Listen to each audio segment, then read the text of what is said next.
అధికారం చేపట్టక ముందు మున్సిపల్ కార్మికుల పట్ల ఎంతో ప్రేమ చూపిన జగన్ అధికారం చేపట్టిన తర్వాత మున్సిపల్ కార్మికుల జీవితాలతో చెలగాటమాడుతున్నారని సిఐటియు జిల్లా కార్యదర్శి కత్తి శ్రీనివాసులు విమర్శించారు. కాంట్రాక్ట్ అవుట్ సోర్సింగ్లలో పనిచేస్తున్న మున్సిపల్ కార్మికులను పర్మనెంట్ చేసే దిశగా సర్వసభ్య సమావేశంలో ఆమోదం తెలపాలని డిమాండ్ చేస్తూ నెల్లూరు నగరపాలక సంస్థ కార్యాలయం ఎదుట ఆందోళన చేపట్టారు. ఇప్పటికైనా మున్సిపల్ కార్మికుల పట్ల దృష్టి సారించి పర్మనెంట్ చేయాలని వారు కోరారు.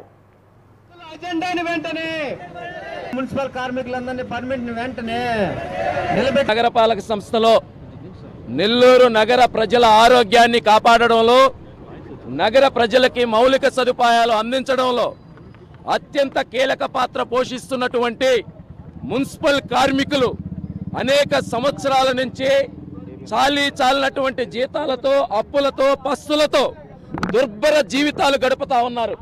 బలహీన వర్గాలకు చెందినటువంటి నిరుపేదలు మేము ఎప్పుడు పర్మనెంట్ అవుతావా, మాకు ఎప్పుడు ఈ బానిస బతుకులు పోతాయా అని చెప్పి ఎదురు చూపులు చూస్తా ఉన్నారు. ప్రతిపక్షంలో ఉన్నప్పుడు వైఎస్ జగన్మోహన్ రెడ్డి గారు పాదయాత్ర సందర్భంగా అసెంబ్లీ సాక్షిగా ఆనాడున్నటువంటి ప్రభుత్వాన్ని ప్రశ్నించారు. మీరు పర్మనెంట్ చేస్తారా, మేము అధికారంలోకి వచ్చిన తర్వాత మమ్మల్ని పర్మనెంట్ చేయమంటారా అని చెప్పి ఆ రోజు వాగ్దానాలు చేశారు. ఎన్నికల మేనిఫెస్టోలో కాంట్రాక్ట్ అవుట్ సోర్సింగ్ కార్మికులందరినీ కూడా మేము